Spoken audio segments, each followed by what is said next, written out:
En agentes físicos nosotros definimos el límite máximo permisible como aquel valor que el trabajador no puede sobrepasar en exposición para un rango de tiempo de exposición.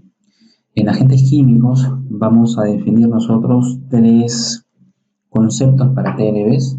El primer concepto para TLBs que nosotros vamos a definir es el famoso TLB-TBAA.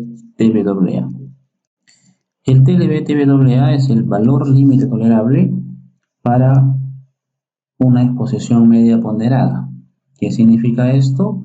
Que en una jornada laboral de 6, 7, 8 horas se define un valor límite tolerable que el trabajador no debe sobrepasar.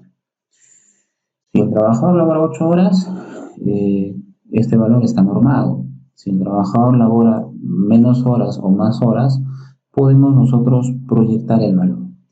Nosotros hemos visto hace un momento cómo podemos proyectar el valor para una exposición diaria, para una exposición semanal, y hablamos de un TLB para un tiempo X. Ese TLB, sin necesidad de decir un adicional, hace referencia al TLB-TBAA. Entonces, el TLB-TBAA nos representa a nosotros un valor límite tolerable para una media ponderada de exposición. Y lo podemos, en todo caso, graficar de la siguiente manera. Vamos a hablar bastante sobre estos conceptos porque es muy importante que nos quede súper claro. Entonces, si usted tiene acá, por ejemplo, el eje X, y por acá vamos a definir a nuestro eje Y. Entonces tiene usted el eje X, tiene el eje Y. El eje X tiene el tiempo y en el eje Y tiene usted a la concentración, vamos a llamarle concentración. Cuando el trabajador se expone al agente químico desde un T0, empieza a interactuar con el agente químico.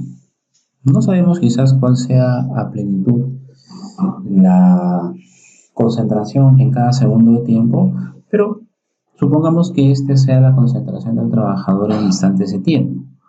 De toda la exposición del trabajador, nosotros determinamos un valor representativo.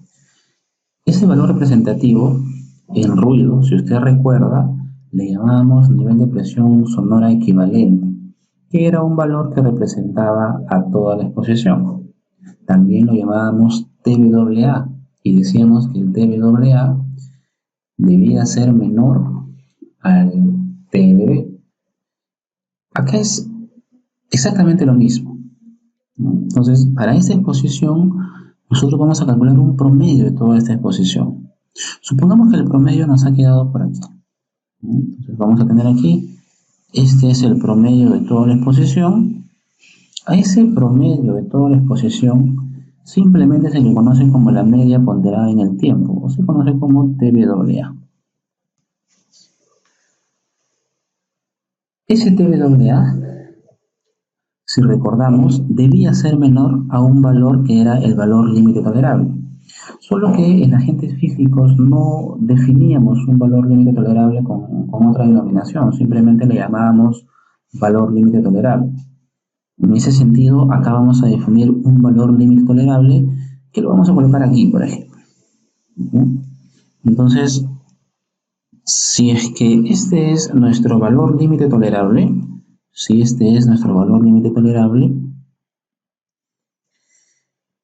este TLB es el TLB-TBAA, o sea, es el valor límite tolerable que no se debe sobrepasar en una media ponderada en el tiempo. Eso significa que nosotros hemos estado trabajando normalmente con el TBAA. ¿Y por qué se define otro TLB adicional a este TLB-TBAA?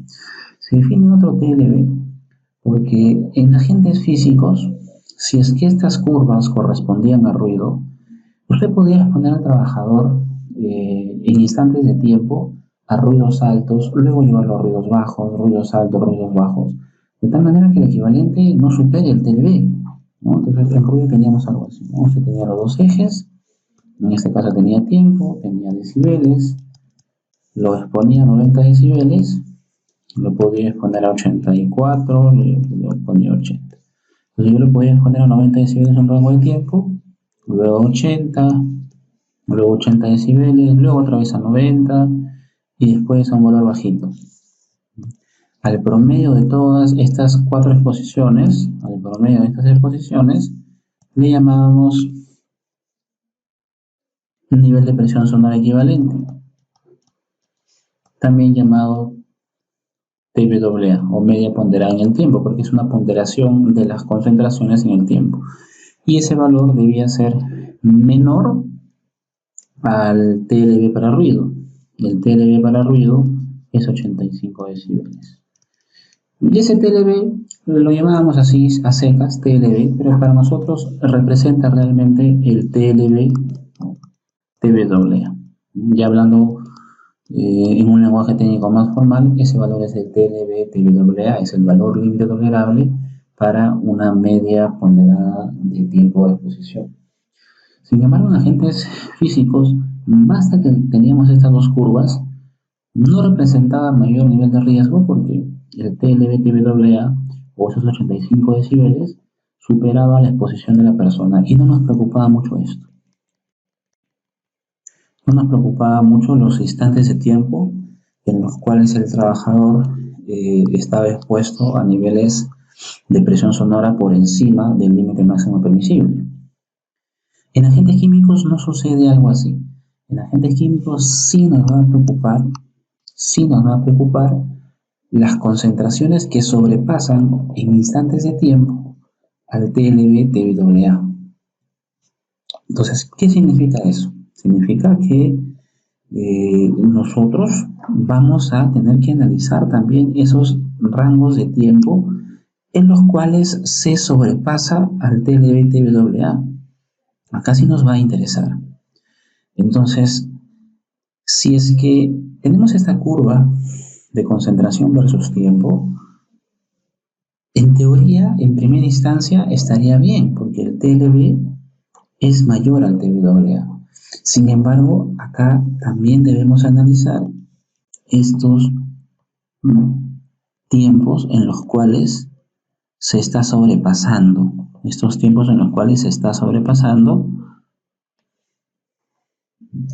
El TLB-TBAA.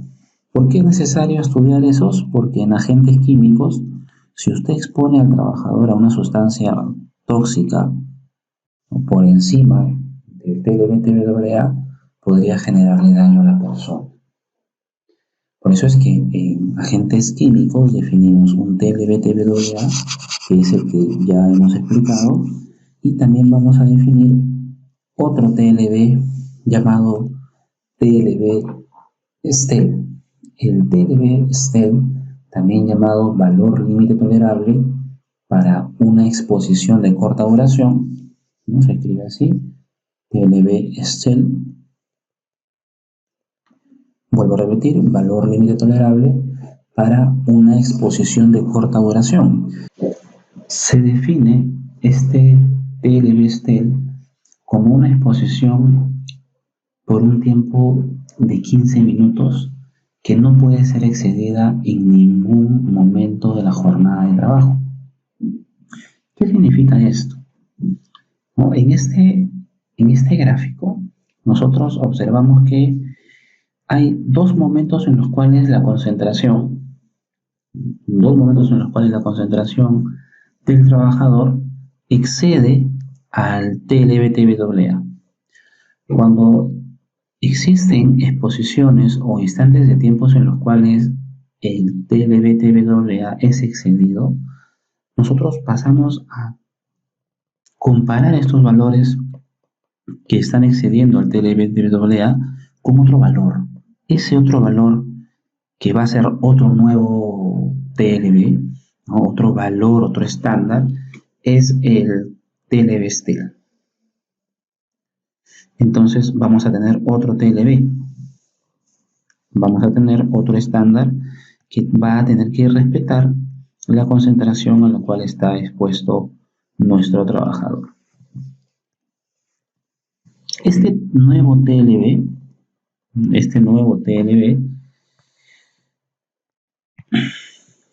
vendría a ser para nosotros el TLB Estel.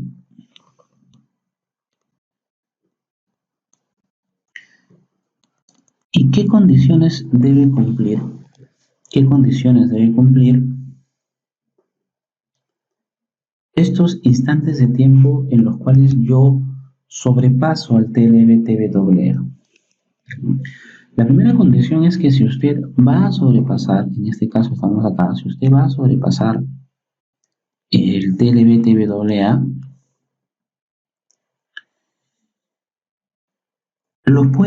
puede sobrepasar esos valores, pero por instantes cortos de duración. Ese tiempo, en este caso, este tiempo, ¿no? Este tiempo en el cual yo estoy excediendo el TLB-TBAA, este tiempo 1, este otro tiempo, este tiempo 2, este tiempo 2, esos tiempos tienen que ser menores, ¿no? Tienen que ser menores a 15 minutos.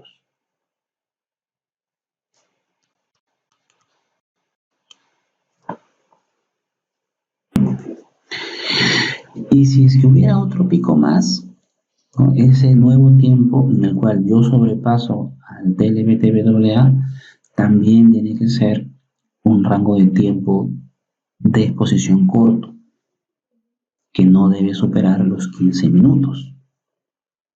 ¿Qué otra condición se le establece? Como máximo, pueden haber 4 exposiciones por encima del TLB-TBAA. O sea, usted puede exponer al trabajador por encima del TLB-TBAA. Usted puede exceder la concentración del TLB-TBAA como máximo 4 veces al día.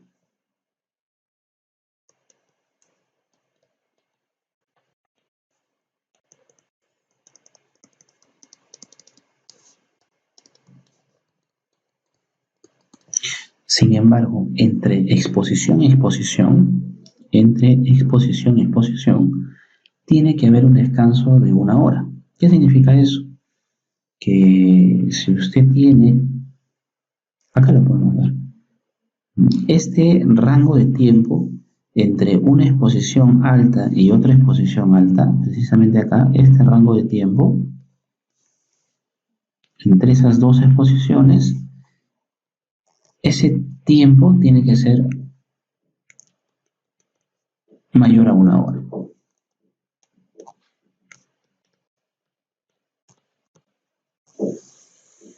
Entonces, ¿usted puede exceder al TLB-TBAA? Sí. ¿Abiertamente lo que usted quiera? No. Si usted llega a acceder al TLB-TBAA, esos picos los vamos a comparar ¿con qué? Los vamos a comparar con el TLB-STEL. ¿Qué consideraciones hay para el TLB-STEL? Es una exposición de corta duración. Esta exposición de corta duración se establece por un máximo de 15 minutos. Y si es que vamos a hacer varias exposiciones altas por encima del TLB-TBAA, se tiene que establecer un tiempo de descanso mínimo de 1 hora. ¿Cuántas exposiciones puedo hacer como máximo al día? 4 exposiciones máximo durante toda una jornada laboral de 8 horas.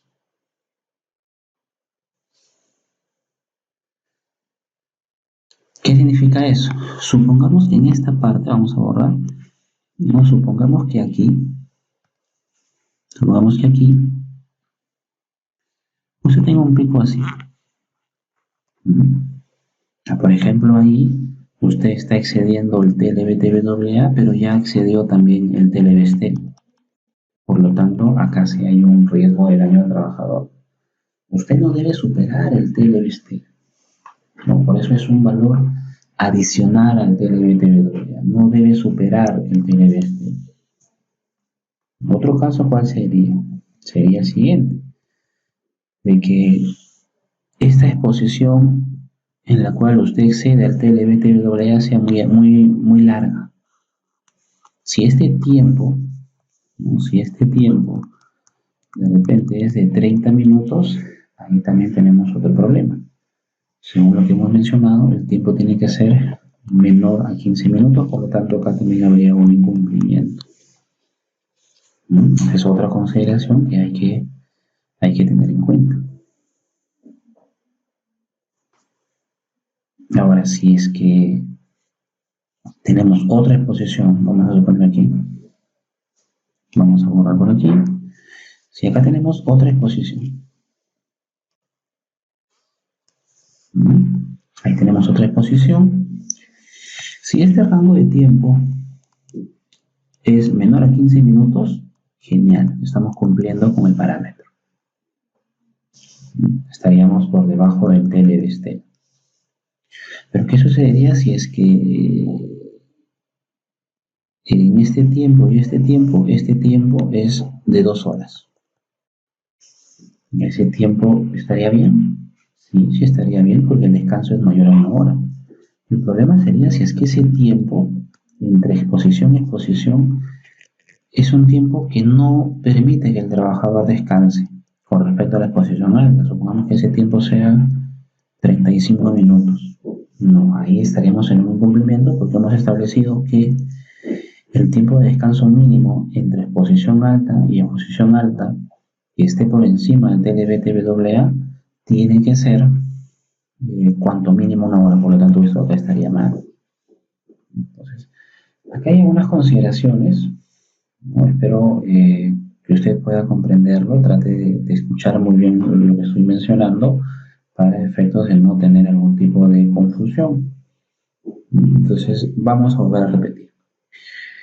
Entonces, en agentes químicos estamos mencionando que existen 3 tipos de TLB. Hemos mencionado 2 hasta ahora. El TLB-TWA, que es el valor límite tolerable que no debemos sobrepasar en un tiempo T, que pueden ser 8 horas, 6 horas o 10 horas.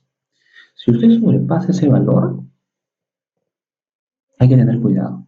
No lo puede sobrepasar abiertamente, como quizás en agentes físicos sí lo hacíamos. Si usted sobrepasa ese valor, hay que tener cuidado. ¿Qué consideraciones tenemos que tener con esos valores que están por encima del TLB-TWA? Las consideraciones que hay que tener para esas exposiciones que están por encima del TLB-TWA es que primero hay que compararlas con otro TLB. Ese nuevo TLB es el TLB-STEL. ¿Qué establece el TLB-STEL? Es un límite de exposición de corta duración. Como máximo, el tiempo que excedemos al TLB-TWA debe ser 15 minutos. No debemos estar por encima de los 15 minutos. Y entre exposición y exposición tiene que haber descanso de 1 hora. ¿Cuántas exposiciones como máximo durante la jornada laboral? Máximo 4 exposiciones en toda la jornada laboral que estén por encima del TLB-TWA, entendiendo de que todas las exposiciones sí tienen que estar por debajo del TLB-STEL. Entonces, acá en agentes químicos, por la naturaleza de los agentes químicos, se trabaja con 2 tipos de TLB, el TLB-TWA y el TLB-STEL. Hay otros agentes químicos que por sus características no tienen TLB-STEL y no tienen TLB-TWA, y para ello se define un TLB-Sailing, también llamado TLB-C. En otros textos de repente lo va a encontrar usted como TLB-Techo, ¿no? El TLB-C Sailing o TLB-Techo, vamos a colocarlo por aquí.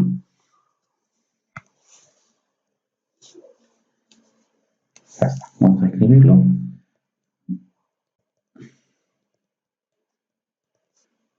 El TLB-Sailing, también llamado TLB-C, es la concentración máxima permitida que no puede ser superado en ningún momento durante una jornada de trabajo. Normalmente está indicado para sustancias de altísima toxicidad y bajo el límite de exposición. Las sustancias que tienen TLB-Sailing no tienen TLB-TWA ni TLB-STEL. Entonces, cuando el compuesto usted vea el compuesto dentro de la lista de agentes químicos y solamente tenga TLB-Saline,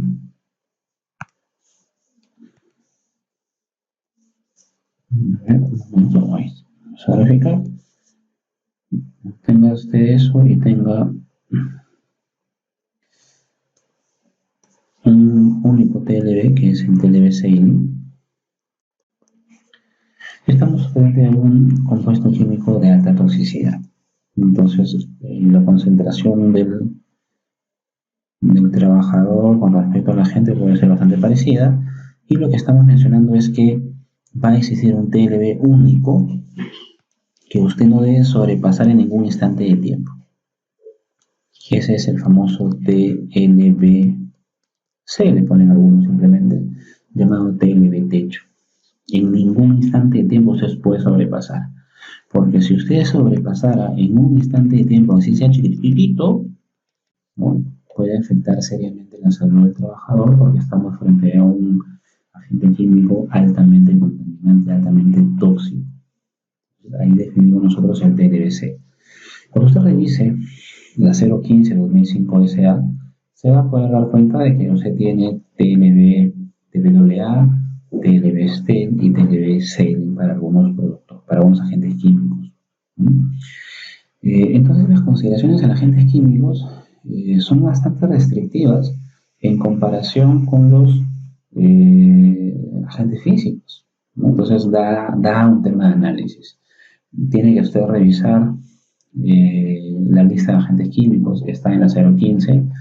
Cuando dé su evaluación, le recomiendo de que tenga la 015-2005 SA a la mano, para que usted pueda tomar algún dato. Puede ser que en algún ejercicio le solicite yo a usted de que trabaje con un TLB.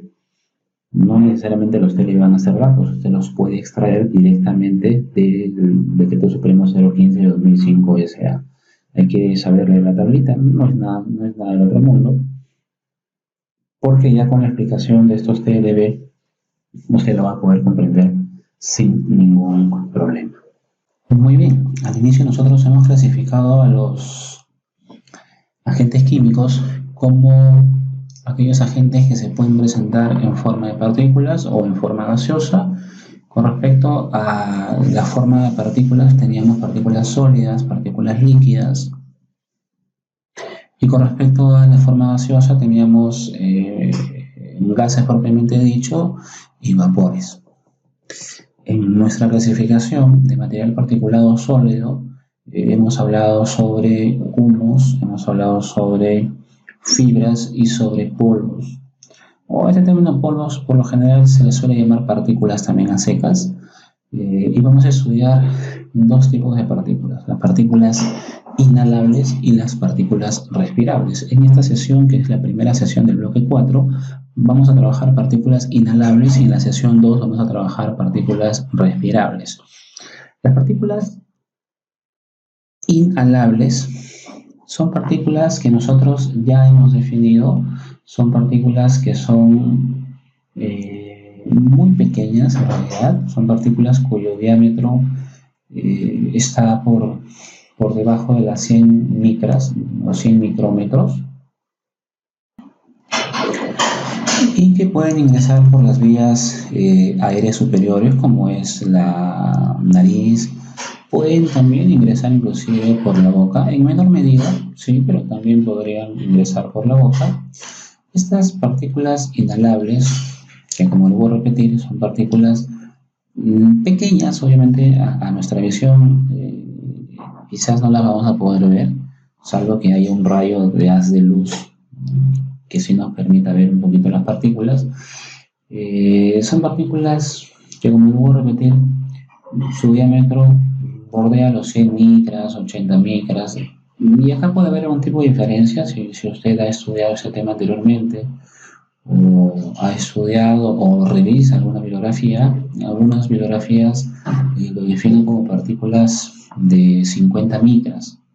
Eso puede variar en realidad, no nos vamos a discutir mucho, porque dado 50 micras, 70, 80, 90, 100, más o menos es el diámetro promedio de las partículas denominadas en este caso partículas inhalables. Estas partículas inhalables pueden producir daño en el trabajador, ¿no? No es normal pues que una persona inhale constantemente las partículas. Estas partículas quedan retenidas en nuestros sistemas de defensa. En la nariz tenemos mucosidad, sin embargo estas partículas pueden burlar este sistema de defensa y pueden generar irritaciones, intoxicaciones en el trabajador. Y para poder hacer el análisis de estas partículas inhalables, vamos a hacer uso de las famosas metodologías NIOSH. Las metodologías NIOSH nos van a servir mucho para poder establecer una metodología adecuada de análisis tanto de partículas respirables, inhalables, y también podemos aplicar las otras metodologías NIOSH, por ejemplo, para poder establecer el análisis de humos metálicos u otro compuesto químico donde la metodología ya esté establecida. Entonces, en esta parte vamos a trabajar nosotros las famosas partículas inhalables. Vamos a colocar acá partículas inhalables.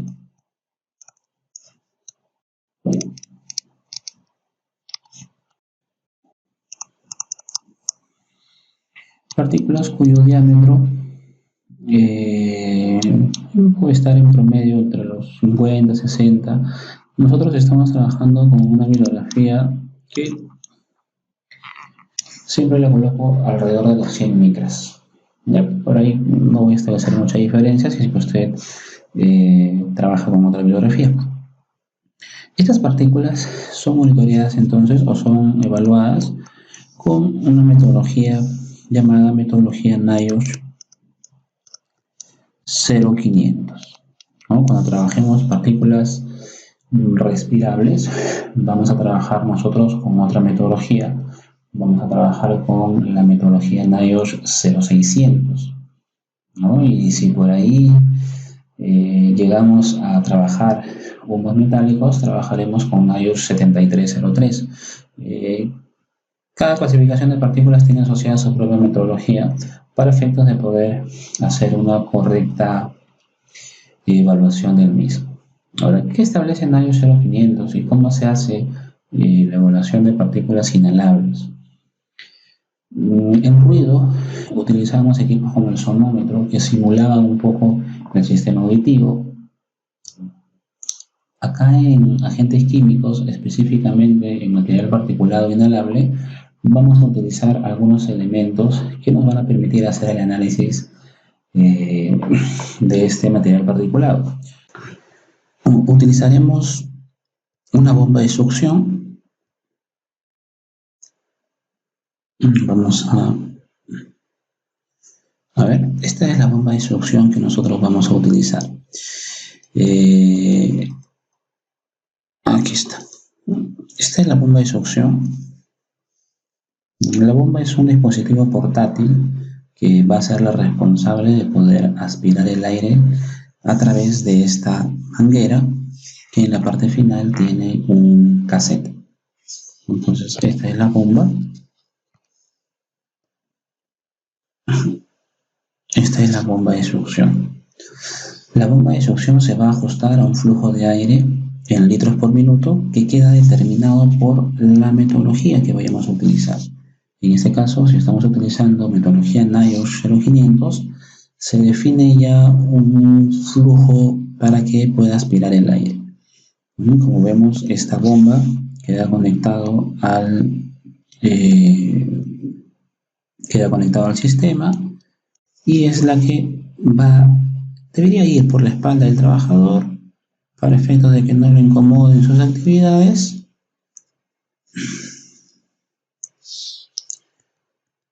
Perdón, vamos a ver cómo viene esto. Ahí está. Viene la bomba de succión. Ahí está. Viene entonces la bomba de succión. Y esta bomba de succión se conecta precisamente aquí a un cassette. Este cassette es el que va a contener al filtro. En la evaluación de este análisis se utiliza un cassette, ¿no?, que es de PVC Y al interior de este cassette se encuentra nuestro filtro. Entonces, si queremos representar un poco este cassette, vamos a tener algo así. Aquí está el cassette.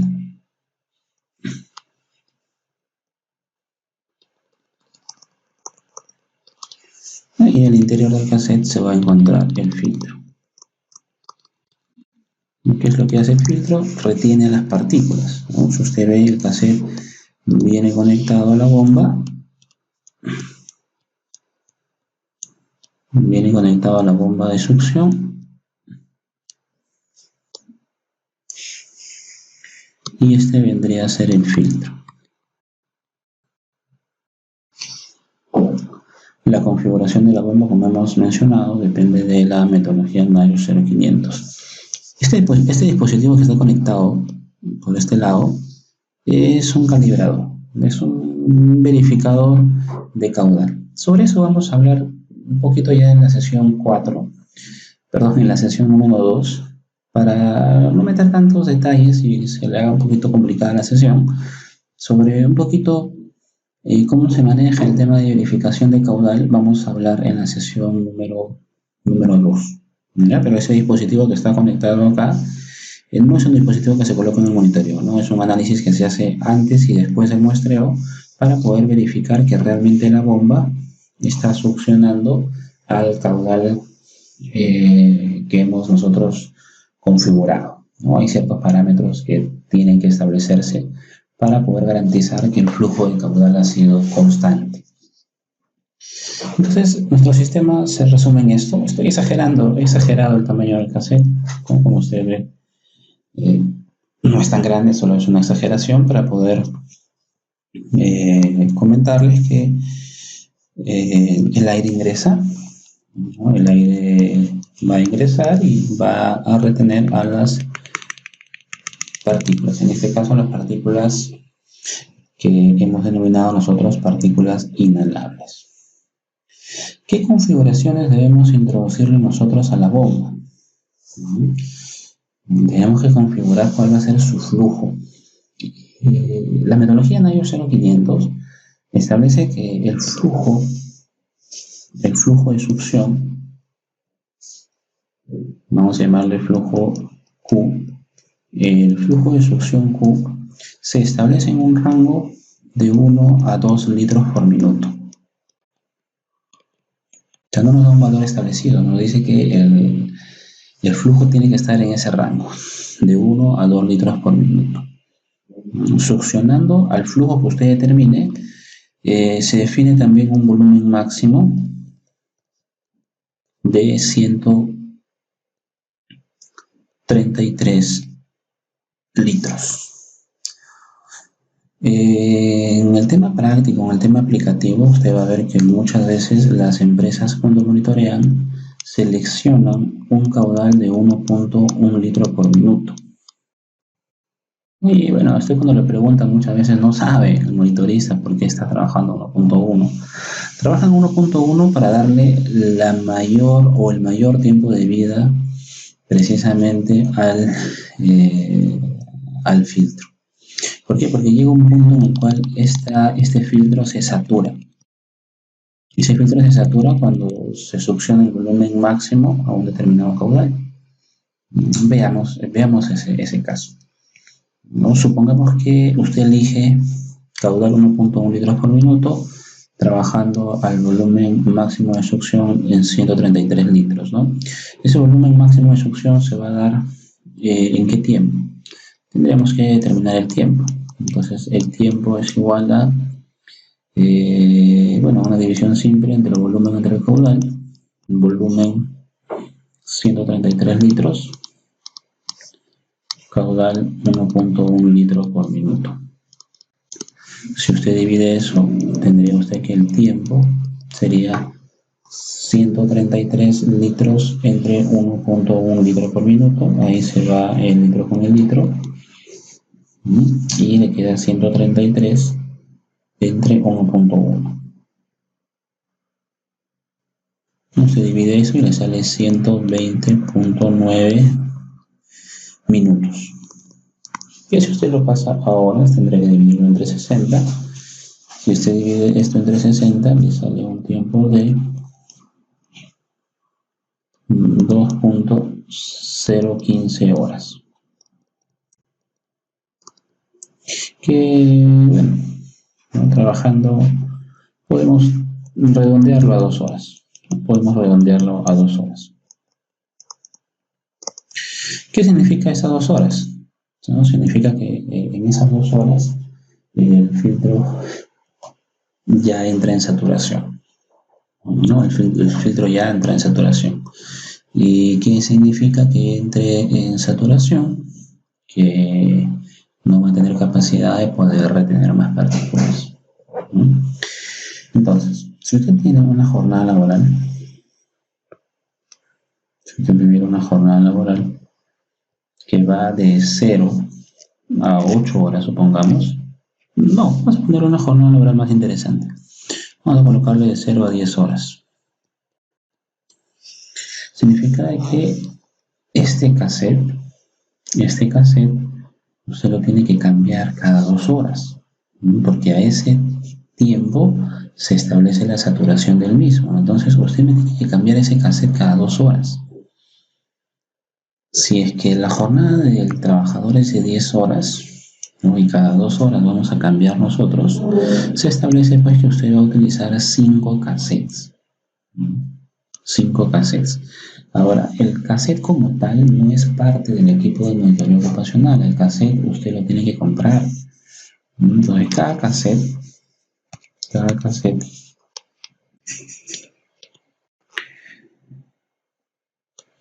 tiene un costo estimado de 40 soles, 45 soles, hasta 50 soles. Podría variar el costo de cada cassette. Entonces, si la persona trabaja, como hemos mencionado nosotros, 10 horas, significa que de la hora 0 a la hora 2 usted solo puede utilizar un cassette. De la hora 2 a la hora 4 otro cassette, de la hora 4 a la hora 6 otro cassette, de la hora 6 a la hora 8 otro cassette y de la hora 8 a la hora 10 otro cassette. ¿Los cassettes son iguales? No, usted tiene que comprar cada cassette. Cuando usted compra cada cassette, el laboratorio que le está vendiendo el cassette le va a dar el cassette selladito en una bolsa. No olvide que al interior del cassette está el filtro. No vaya a pensar usted que usted va a abrir el filtro y que va a pesar precisamente el filtro, ¿no? No, este cassette viene selladito. ¿Por qué? Porque este filtro pesa bien poquitito, ¿no? Son unidades bien chiquititas, estamos hablando de 0.422 miligramos. Entonces, obviamente pues el laboratorio tiene que acreditar, ¿no? A través de sus balanzas analíticas que su instrumento realmente está midiendo o puede medir o tiene capacidad de medir este filtro. Para eso debemos trabajar con laboratorios que se encuentren acreditados por INACAL, ¿no? Y que tengan los patrones necesarios para poder garantizar que el pesaje es correcto. Entonces, cada vez que usted compra el cassette de 50 soles, de 50, 40 soles, el precio que le vayan a estimar a usted, el laboratorio a nosotros nos va a dar de dato. El laboratorio, vamos a colocar aquí, el laboratorio nos va a dar de dato la masa inicial, pero no de todo el cassette. Lo que nos da es la masa inicial del filtro. Y cuando usted utiliza ya el cassette, obviamente con el filtro colocado, lo lleva al laboratorio otra vez. Y el laboratorio hace el análisis, abre el cassette con obviamente pues algunos parámetros y metodologías que se manejan a nivel de metrología, y después el laboratorio, así como le dio a usted la masa inicial, también le va a dar a usted de dato la masa final. Entonces va a tener usted masa inicial y va a tener usted masa final. ¿Qué voy a hacer con las masas? Entenderá usted que lo que vamos a hacer es precisamente una diferencia de las mismas. Vamos a restar masa final menos la masa inicial. Ahora, si bien es cierto, va a tener que comprar 5 cassettes. Los 5 cassettes no pesan igual, por más que sean igual, tengan la misma forma, mismo tamaño, cada cassette pesa distinto al otro cassette, ¿no? Y bueno, afinando el término, cada filtro pesa diferente, porque lo que nos dan de peso, vuelvo a repetir, no es el peso del cassette completo, solamente es el peso del filtro al interior. Y hay que tener consideración de no estar agitando también el cassette, porque usted agita el cassette y las partículas que están retenidas en el filtro se desprenden. No hay que tener... No tenemos que estar agitando pues, el cassette porque eso puede falsear los datos, ¿no? Entonces, para la hora 0 o la hora 2, usted va a utilizar un cassette número 1 que va a tener un filtro 1. Para la hora 2 a la hora 4, un filtro 2. Un filtro 3. Un filtro 4. Y acá va a utilizar usted un filtro 5. Del filtro 1, usted va a tener de dato masa inicial del filtro 1, va a tener masa inicial del filtro 2, masa inicial del filtro 3, masa inicial del filtro 4 y masa inicial del filtro 5. Esto es antes del muestreo, dato de laboratorio. Después del muestreo, ¿no? Después del muestreo, va a tener usted masa final del filtro 1, masa final del filtro 2, masa final del filtro 3 y masa final del filtro 4, y también masa final del filtro 5. Como tengo masa final y tengo masa inicial, lo que usted va a determinar es la diferencia de masas. ¿Para qué? Para poder determinar cuánta es la masa retenida. Entonces, para el filtro 1, usted tendrá masa final del filtro 1 menos la masa inicial del filtro 1. Y eso lo va a dividir entre el volumen. Si está trabajando el volumen máximo, lo divide entre 133 litros. Filtro 2 va a ser lo mismo. Masa final del filtro 2 menos masa inicial del filtro 2 me da la masa retenida. Pero como no quiero en concentración, lo divide entre el volumen. De igual forma con el filtro 3, y de igual forma con el filtro 4, y de igual forma con el filtro 5. Eso que me va a dar a mí, me va a dar concentración 1, concentración 2, concentración 3, concentración 4 y concentración 5. ¿Qué significa eso? Que yo estoy determinando cuál es la concentración del material particulado inhalable cada 2 horas. Si usted quiere graficar esto, lo podemos graficar. Sería más o menos así.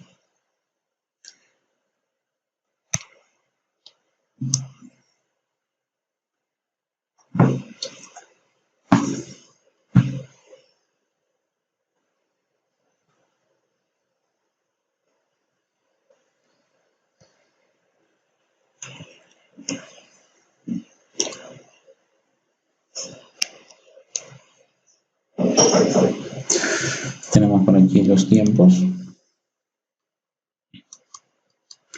Y acá vamos a trabajar la concentración.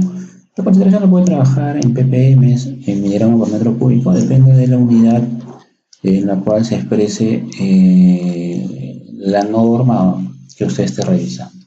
Por ejemplo, para partículas inhalables, que es lo que estamos revisando, la norma establece concentraciones en unidades de miligramos por metro cúbico. Entonces tiene causa de la hora 0, que inicia la medición, a la hora 2, de la hora 2 a la hora 4, de la hora 4 a la hora 6, de la hora 6 a la hora 8 y de la hora 8 a la hora 10. Bien. ¿Cómo va la respiración de la persona? No lo sé.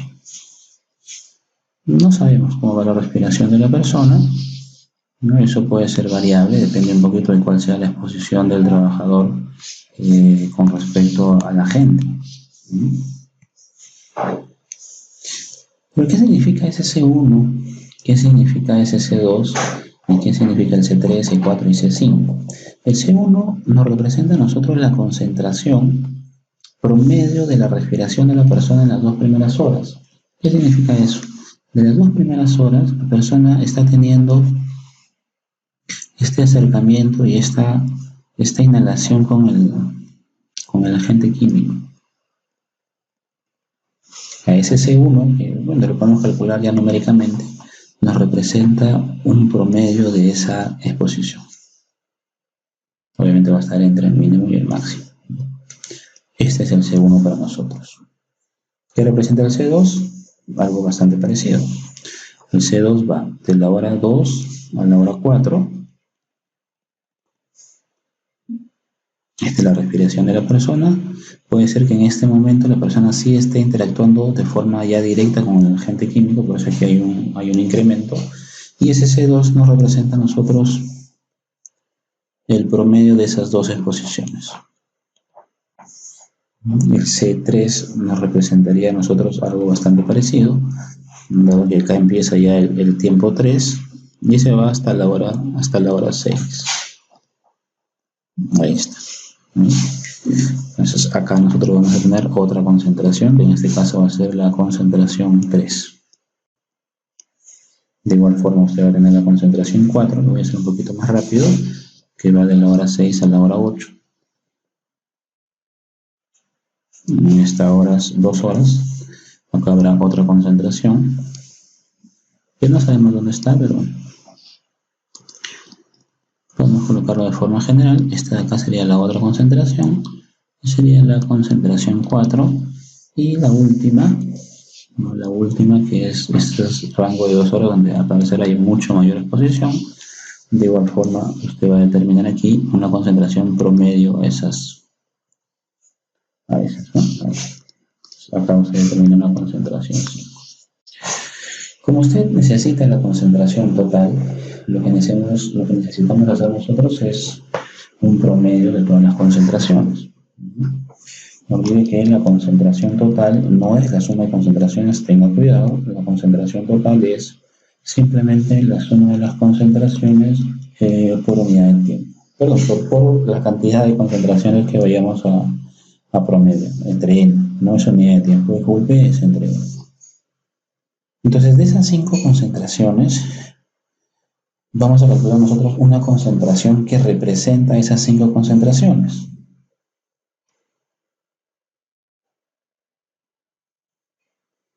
Que bueno, supongamos que nos haga por aquí.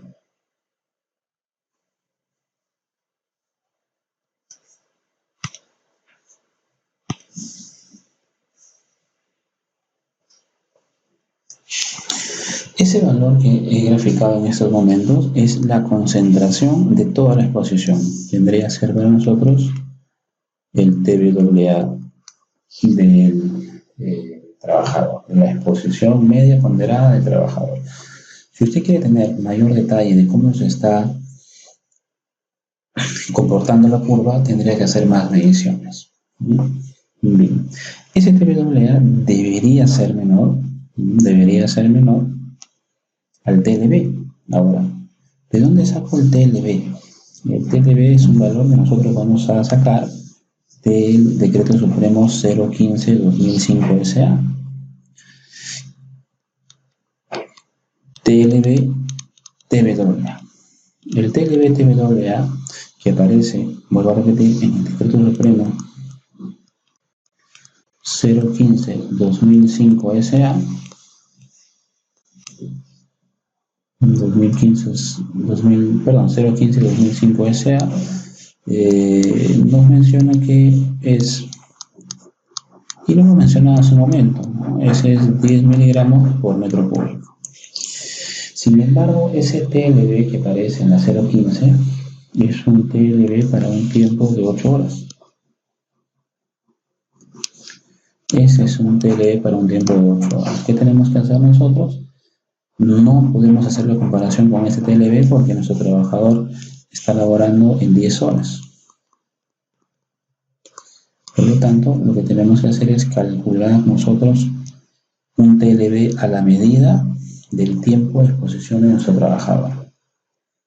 Entonces, vamos a calcular un TLB que, bueno, si interpreta usted, saldrá mayor o menor.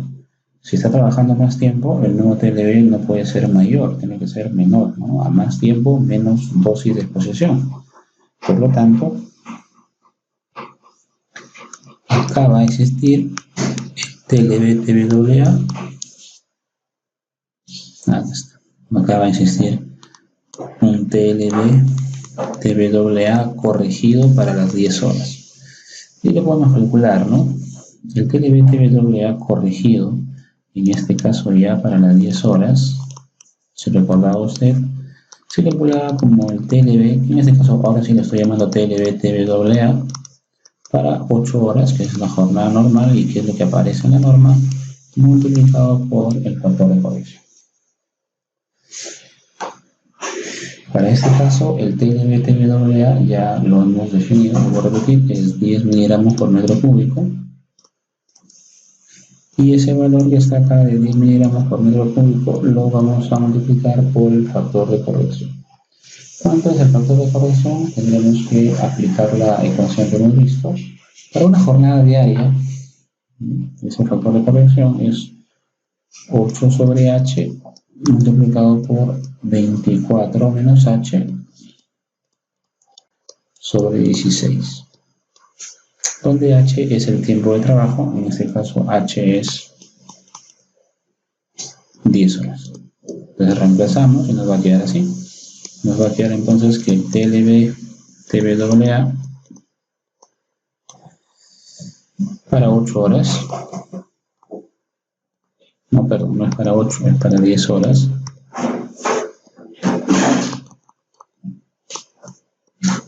es los 10 miligramos por metro cúbico multiplicado por 8 sobre 10 multiplicado por 24 menos 10 sobre 16. Si usted calcula ese valor, acá tiene mitad 2, le va a salir que este nuevo TLB-TWA para 10 horas queda en 7 miligramos por metro cúbico. Usted lo verifica, lo corrobora y si es otro valor ya sabe que yo solamente le trato de explicar un poco el marco técnico y usted tiene que hacer un poco la labor operativa. Bien, entonces acá nos ha salido ya pues un TLB de 7 miligramos por metro cúbico. Entonces este es el análisis que vamos a hacer nosotros para partículas inhalables. Hay que tener en consideración el flujo de caudal, que en este caso varía de 1 a 2, puede tomarse 1.1, 1.2, pero cuando se toma un valor mayor del caudal, lo que hace es que el tiempo de saturación sea más corto. Yo he tomado 1.1 y el tiempo me ha salido en 2 horas. Pero si tomara 1.9, el tiempo de saturación es mucho más corto. Y si es mucho más corto, lo va a obligar a usted a utilizar más filtros, obligándolo también a que haga una inversión más considerable económicamente.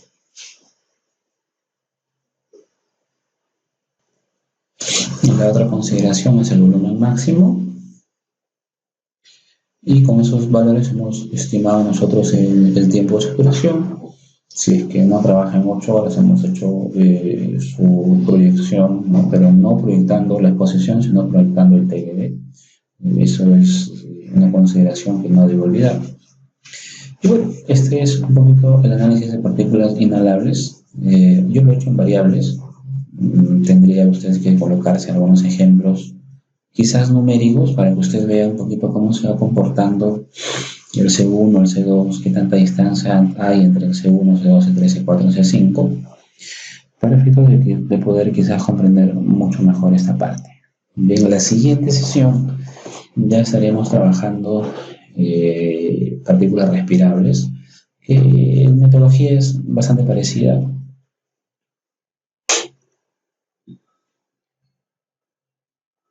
Y en la sesión 3 estaríamos trabajando protección respiratoria.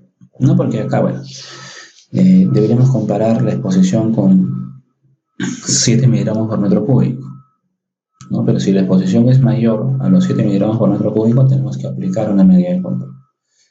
¿No? La medida de control siempre sigue la secuencia de control en la fuente, en el medio y en la persona, ¿no? Y bueno, queremos tocar el tema de protección respiratoria porque es un tema bastante necesario, es un tema que actualmente hay bastante confusión con respecto a la terminología y a la utilización de los famosos respiradores. Bien. Entonces, espero que haya quedado claro esta parte. Le recomiendo de que haga usted un ejemplo numérico colocándose datos. Recuerde que en un ejercicio de evaluación los datos siempre van a ser las masas, ¿no? Por lo general siempre van a ser las masas, dado que las masas son las que nos da el laboratorio. Entonces, usted se pone de dato algunos valores numéricos de las masas, usted va a poder un poquito ver cómo se va comportando la curva. Bien, al inicio ya les expliqué un poquito cuál es la dinámica de este bloque, que es el bloque número 4. Vamos a trabajar 4 sesiones: partículas inhalables, que es lo que hemos trabajado, partículas respirables, protección respiratoria. Vamos a hacer una inversión para poder compartirles la norma técnica peruana, que no está disponible, aunque es una norma técnica que recién se ha emitido justamente en ese tema coyuntural. Y ya en la sesión 4 trabajaremos la sesión de planteamiento de objetivos en un sistema de gestión de seguridad y salud en el trabajo, dado que ya hemos hablado sobre la política, hemos hablado sobre el Comité de Seguridad y Salud, hemos hablado sobre el IPRC. Vamos a hablar entonces ya en la última sesión de este bloque sobre el planteamiento de objetivos y la visión que tiene este planteamiento de objetivos con la relación que tiene con la política y la visión que tiene para el planteamiento de indicadores del sistema de gestión de seguridad y salud. Entonces, en este bloque, como las sesiones son vinculantes, va a haber solamente 2 certificados. Uno es completamente gratuito y sin costo, que es el certificado del seminario 4, que es el de planteamiento objetivo del sistema de gestión. Y hay un costo de certificado por todo lo que es protección respiratoria, que abarca partículas inhalables, partículas respirables y el estudio de la norma técnica peruana que mencioné al inicio, ¿no? Bueno, como siempre les digo, es bastante, es opcional en realidad. Es necesario, eso ya dependerá un poquito de cuál sea la orientación que usted tenga. Si la orientación que usted tiene no está ligado netamente en gestión de seguridad, por ahí que es suficiente de repente con conocer. Si su visión es sí la de trabajar en gestión de seguridad y salud, sí va a tener un valor agregado el hecho de que usted tenga pues una documentación que sustente el conocimiento que tiene. Y en el bloque 5 trabajaremos ya la última parte de la gestión de seguridad y salud en el trabajo, y también algún tema de higiene ocupacional que vendría a ser vibración. De repente eso lo iré viendo conforme vayamos analizando este tipo de sesiones que ya son un poquito más técnicas. Y como les dije al inicio, y bueno, lo vuelvo a aclarar, el programa de seguridad y salud en el trabajo es el programa libre, va a llegar hasta el bloque 5 y vamos a liberar el bloque 6. Y primero, para que el certificado a nombre de la universidad no sea tan costoso, porque como les he comentado, lo estiman por bloque de horas. Y segundo, para poder cubrir una necesidad del mercado que va a ser bastante alta. Como les decía, todas las empresas que estén certificadas en OSA 18000 ya han establecido muchas su proceso de migración, pero la mayoría espera siempre el último momento. Y ya de cara a la última parte del año, a partir de septiembre, octubre, ustedes se van a dar cuenta que las ofertas laborales van a incrementarse con respecto a los profesionales que tengan conocimientos en los estándares internacionales como es ISO 14000, ISO 45000. Vamos a trabajar también a la ISO 19011 más adelante en un programa libre que es la ISO de directrices de auditoría. Vamos a trabajar la ISO 50001 también de gestión energética y algunas otras ISOs que cada vez están tomando renombre. A nivel técnico, usted siempre tiene que estar preparado porque las organizaciones son diversas. Como siempre les he comentado a los jóvenes que tengo el gusto de conocer en los diferentes programas, personas que no conozcan programas internacionales, es muy difícil que pueda trabajar en una corporación grande. La mayoría de empresas grandes, la mayoría de empresas transnacionales, casi en su totalidad tienen certificaciones en ISO 14000, en ISO 9000, en ISO 18000, ya algunas tienen certificación en ISO 45000. Entonces lo que van a buscar son profesionales que no necesariamente trabajando en sistemas integrados de gestión conozcan los estándares para que no les generen no conformidades, ¿no? Por eso es que algunos me preguntaban en la semana ingeniero, ¿y qué tan importante es sacar el certificado ISO 14000?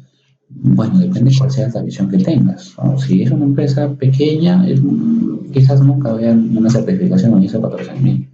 Pero si la aspiración es una aspiración a trabajar en una empresa de mayor envergadura, sí es muy necesario que ustedes tengan la certificación en cada norma internacional. Es una necesidad del mercado. Y es algo que ustedes pueden corroborar sin necesidad de creer. Ustedes introduzcanse en portales de trabajo, pero no en portales de trabajo pues como CompuTrabajo u otros menores.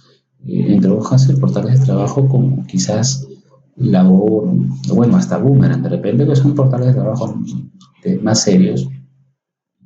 Muchos me han agregado el perfil de LinkedIn por ahí que siempre compartimos estas recomendaciones. Y ahí ustedes van a poder ver un poquito qué es lo que pide el mercado laboral. Entonces, de lo que pide el mercado laboral, así como usted se va preparando, hay miles de profesionales que también se siguen preparando. Por ejemplo, usted ya marcó la diferencia de estar en el bloque 4, porque usted va a adquirir conocimientos de cursos que seguramente las personas que se quedaron en el bloque 2 no van a llevar. Entonces, usted tiene un destacado. Usted seguirá preparándose y no necesariamente en esa institución, se podrá preparar en otras instituciones, pero siempre la orientación es nunca pensar que un título universitario o de repente haber llevado algunos seminarios, algunos programas, ya como algunos dicen, ¿no? Para poder llenar el currículum es suficiente, ¿no? Eso sería el pensamiento más mediocre que usted podría tener. Hoy en día las organizaciones también miden el nivel de tiempo que usted le aplica al mejoramiento continuo de su capacidad profesional, ¿no? ¿Qué tantos cursos hace usted en un mes? ¿Qué tantos cursos usted hace en un semestre? Eso le marca un poco a la organización qué tan organizado es usted, qué tanto tiempo se da para poder seguir perfeccionándose. Los parámetros de selección jóvenes han cambiado muchísimo. Se necesita mayor dinamismo en los profesionales y no se necesitan profesionales encasillados. Se necesitan profesionales de mentalidad abierta, de mentalidad innovadora. Y obviamente pues entiendo que ustedes aspiran siempre a ser mejor y mejor en cada cosa en la cual ustedes se dediquen. En ese sentido, si ustedes se van a dedicar a la seguridad y salud, pues abarquen temas que otras personas no llevan, ¿no? Por ejemplo, el tema que vamos a tocar nosotros, en programas de especialización no los ven. Los vemos en las diplomas que nosotros manejamos, pero veas usted otros programas en otras instituciones, en otras universidades, no ven el análisis. A lo más en partículas inhalables hablan de las consecuencias de la salud y es importante, pero para nosotros no basta. Yo, por ejemplo, en partículas inhalables, si usted se ha dado cuenta, no me he referido mucho al término de salud, que es importante, por supuesto, porque en eso se fundamenta, pero siento que es algo que usted puede leer. E información de eso hay muchísimo. Pero cuando usted quiere leer estos cálculos, quiere interpretar un poco qué es lo que dicen las ecuaciones, ahí es muy difícil. Eso es muy más complicado. Entonces, al final, no lo termina entendiendo o lo termina entendiendo mal. Por eso es que en análisis técnico siempre me dedico un poco más a tratar quizás de hacer algo complicado lo más sencillo posible. Y bueno, obviamente es el trabajo mío tratar de que todos, sin necesidad de ser higienistas o sin necesidad de ser especialistas en seguridad y salud en el trabajo, podamos conocer un poco más estas sesiones. Bien, bueno, sin nada más que decirles, les deseo el mejor de los éxitos ya en estos dos bloques que serían los finales, ¿no? Para que ustedes puedan lograr el objetivo que seguramente se han planteado, ¿no? Siempre piensen en más. No caigamos en la mediocridad. Bueno, este bloque mío te mandó un certificado más. Y todo eso va llegando solo, ¿no? Pero siempre trate de aspirar a más.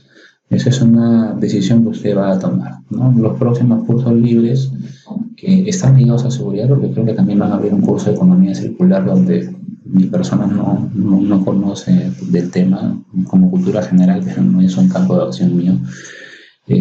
Con temas de seguridad, tenemos el curso de ISO 45000, que sí lo vamos a hacer continuo porque, como entre comillas, era ligado al bloque 6. Vamos a hacer un curso especializado solamente en ISO 45001, bastante amplio en realidad, con muchas aplicaciones. Y luego viene el curso de trabajo de alto riesgo, donde sí, varios me han estado preguntando. El curso de trabajo de alto riesgo es un curso totalmente diferente. En principio, el curso de trabajo de alto riesgo es un curso que tiene todo un tema técnico, un tema de cálculos, un tema de conocer, pero también tiene un tema práctico. Yo sé que muchos de ustedes son de provincia, tengo el gusto de haber conversado con ustedes, sé que son de Arequipa, de Cusco, de Moquegua, de Madre de Dios, de Tingo María, del centro, de Huancayo, de Cerro de Pasco. Mi saludo para cada uno de ustedes. Todos van a poder llevar el curso de forma virtual, pero va a haber un plus del curso que es justamente el curso de entrenamiento. Si usted lo lleva virtual, sí, emitirá un certificado, pero el certificado no va a mencionar obviamente que usted ha llevado al lado de entrenamiento. Y esa opción la vamos a marcar en la parte final de ese programa.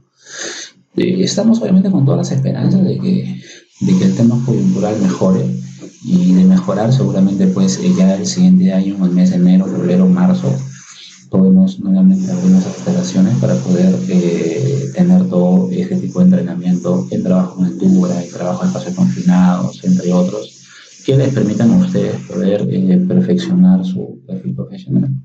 Pero si usted ve muy difícil el hecho de que usted venga a hacer los entrenamientos con nosotros, también lo va a poder llevar, como repito, de forma virtual, pero sí va a haber un plus en la certificación para las personas que hagan los entrenamientos.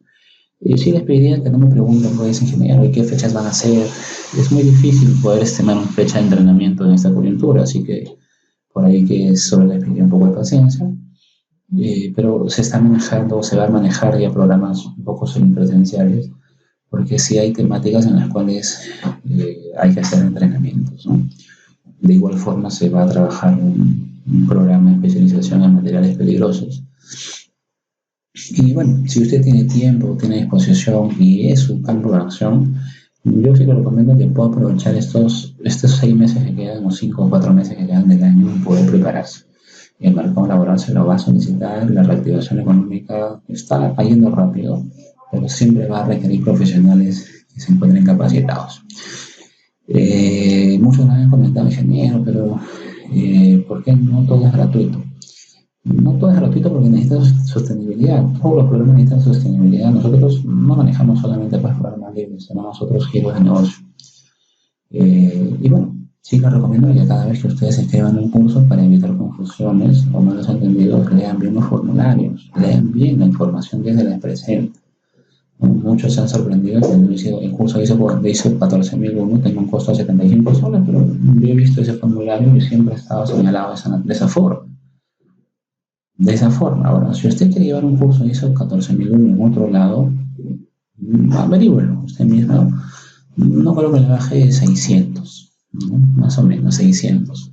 No, acá se lo están dando creo que a 180 o 175, me parece que son los 75 iniciales y noción de certificación con la universidad. Y en nombre de una universidad que, como les dije al inicio, no necesita mayor presentación. Pero bueno, es alguna decisión y obviamente también es un proceso de inversión que lo entiendo muy bien, que ya usted pues podrá asumir o no podrá asumir.